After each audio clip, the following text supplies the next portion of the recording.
14 and 15. Bakit di mo ako pinuntahan?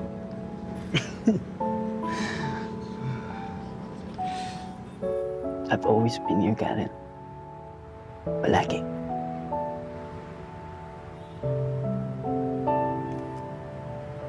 September 14, 2024, Saturday. Gustong-gusto kitang lapitan.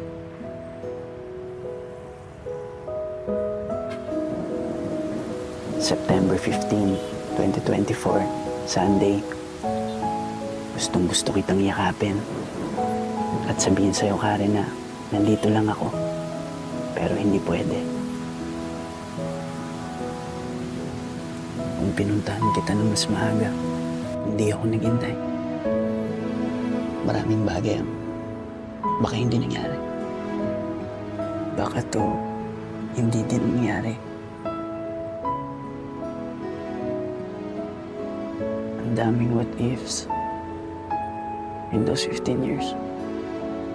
Ang daming tanong, ang daming sana.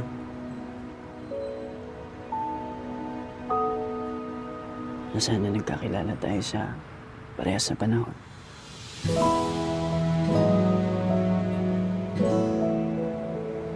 Sana nandun ako nung graduation mo to celebrate with you.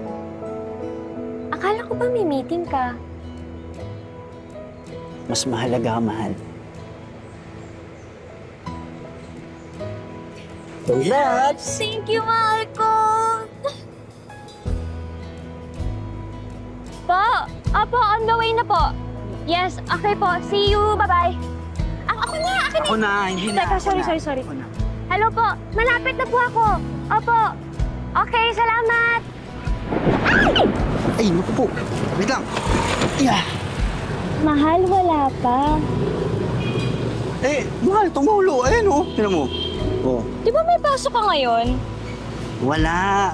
May sakit yung boss ko. Thank you.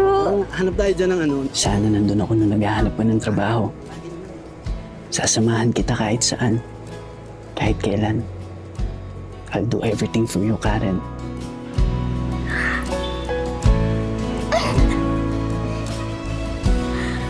Congrats! Thank you. Alam mo, ikaw talaga ang swerte ko. Ikaw ang swerte ko. Thank you. Sana nandun ako nung nag-first close deal ka sa real estate. To tell you how brilliant you are in everything that you do.